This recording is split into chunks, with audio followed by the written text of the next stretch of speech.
Actually, in overall, basing on my personal observation, the earthquake drill just went on fine, no?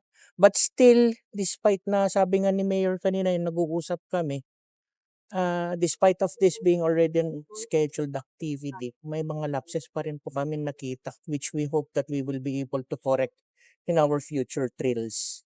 There were too many to mention, pero overall, evacuation time was average 5 minutes. So, we aim to, sabi nga ni engineer kanina while he was announcing, kung pwedeng ibaba pa namin yung 5 minutes na yon, as early as 3 minutes maybe. Then probably, kasi ang ano talaga dyan, ang purpose talaga ng earthquake drill is yung attentiveness mo rin. Nagiging complacent nga naman tayo. Totoo yung sinabi sa amin kanina ni Sir Benji na with the recent Mindanao earthquake nga naman, sana there was maging eye-opener na rin sana yun para sa amin dito sa City Hall na we don't have any place sana na complacent kang bumababa.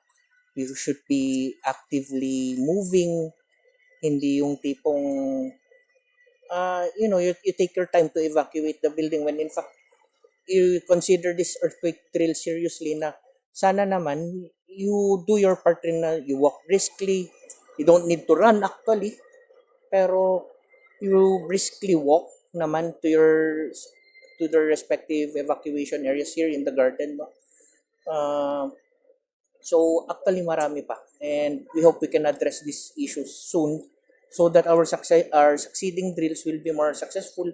Tsaka makita rin naman namin yung improvement din, maging fruitful rin naman. Besides, this is all for the city employees of Baguio as well as our clientele. Aside from those minor details, of course, are still SOP. Yung SOP pa rin natin.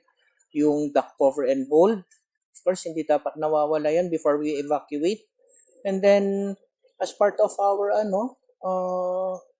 they call this, resiliency building, we should be more attentive also of our employees who are presently in the City Hall. Not only our employees rin pala, kung sino yung mga kasama natin na employees, but we also have to account our clientele. We also have to make sure that all our clients are also safe. Hindi lang yung personnel natin sa office.